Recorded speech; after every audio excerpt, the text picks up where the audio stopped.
don't you?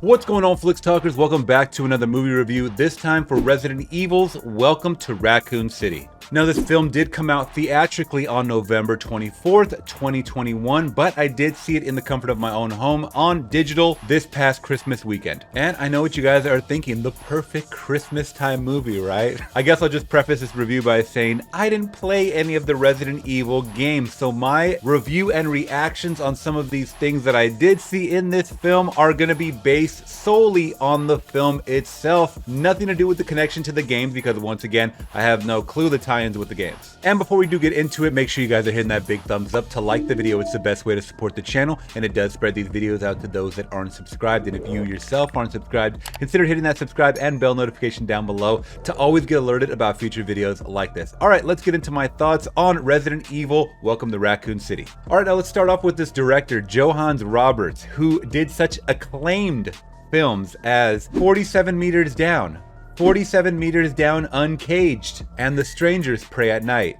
Not the original, the sequel. God, please, no! I guess you guys can kind of hint at what I'm making a goof at. This director's put out some shitty movies. So I will be completely honest, that plus this cast that I don't know too much about other than a couple of faces that I have seen along the way here and there, didn't even really pull me to watch this in the comfort of my own home, let alone going out to the theater to try to find where this was playing, which I think it was playing at mostly AMC theaters in my area. All right, so I'll get this right out of the way, throw it in my con section. The writing, the dialogue was very, very bad. It was B amateurish at best. It was like I was watching a made-for-TV sci-fi channel movie.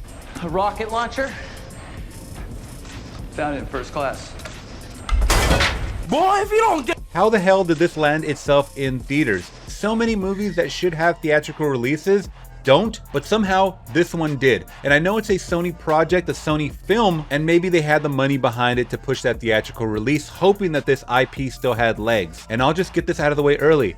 This is a dead and gone franchise, at least for the movies. I will say this, at least for the movies. I did grow up on the movies, the original ones with Mila Jovovich, and I always praise her for sticking it out as many sequels as she did. Yeah, those movies were really bad, but at least the first one in 2002 really cemented the style and the types of movies that were coming out in 2002.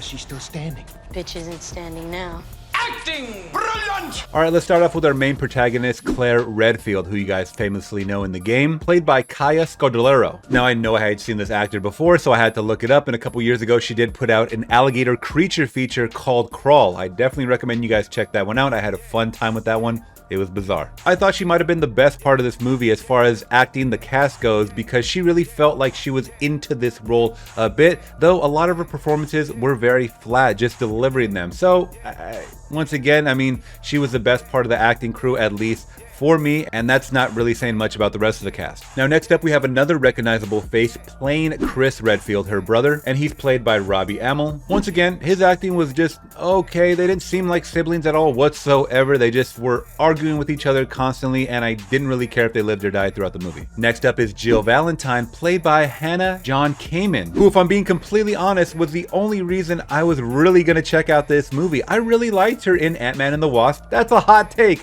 That is a hot take, but I do really like this actress a lot. I think for some reason she's able to convey a lot of emotion in her face when the cameras are really up close on her and they're giving her these dramatic scenes. In this movie, they don't utilize her enough. We barely get to see her at all, except for the beginning, some parts in the middle, and it was barely enough to keep me watching throughout the movie. So very underutilized and a missed opportunity in my eyes. Now, another recognizable face, but when I looked up his IMDb, he has a slew of crappy movies. The last good thing I think I seen him in was Reindeer Games and Blade, and that was back in the late 90s and early 2000s. God, someone help this guy out. He did fine. I mean, he played, you know, a spastic chief, someone that's seen some shit, and he's acting on reaction. I thought some of his dialogue and lines were really, really funny. I'm actually really surprised that he survived as long as he did throughout the movie. I thought he was gonna die in like 2 seconds. Next up is Leon Kennedy, played by Avin Georgia. Now I feel like this was the sexy stud they were really trying to push to us in the forefront, at least alongside Claire Redfield, but he just played the dumb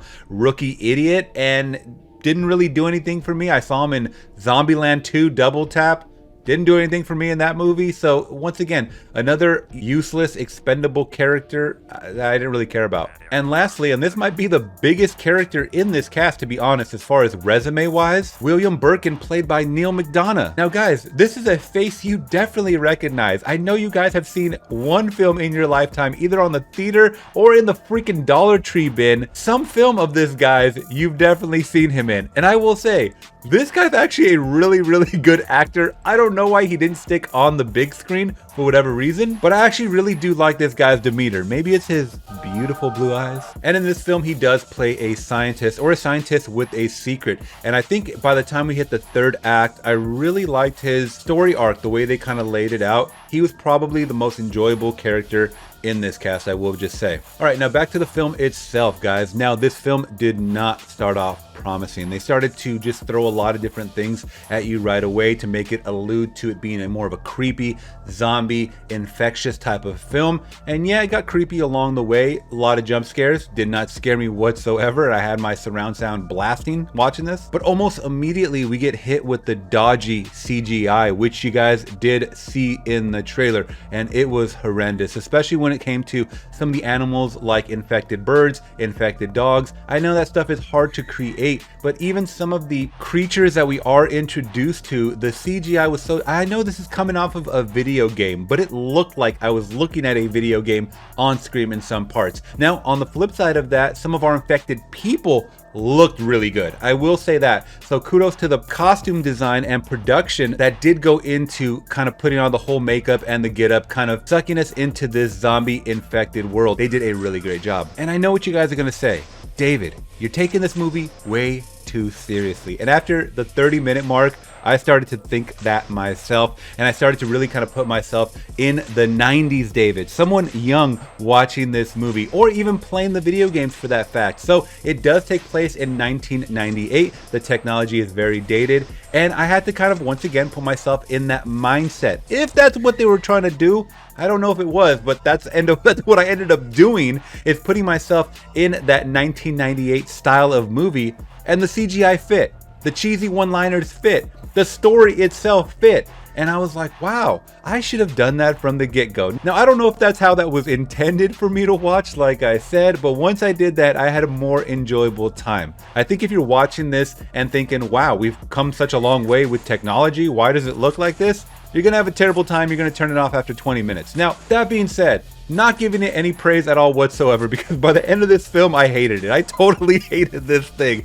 But there were certain parts that did look cool along the way, and it actually makes me want to go back and watch some gameplay possibly on YouTube of Resident Evil 1 and 2, because I believe this is a combination of the two games. So I think for the fans of the video games, I would love to hear your thoughts down in the comments below after you have seen this film, or seen the trailer for that matter, and let me know, how was this accurate to the games, to the source material? How did you guys like the cast that they did choose for these characters? And how did those monsters look to you guys ultimately? So all that being said, all that bad stuff being said, I think you guys kind of understand where I stand with this film. I didn't have an enjoyable time with it, though it was a lot of bad CGI just kind of thrown at me all at once, a bunch of characters I didn't care about, a very clunky, cheap, Chernobyl-like storyline, which was fine. It's just I've seen stuff like this done before where scientists have secrets and they're not telling the townspeople.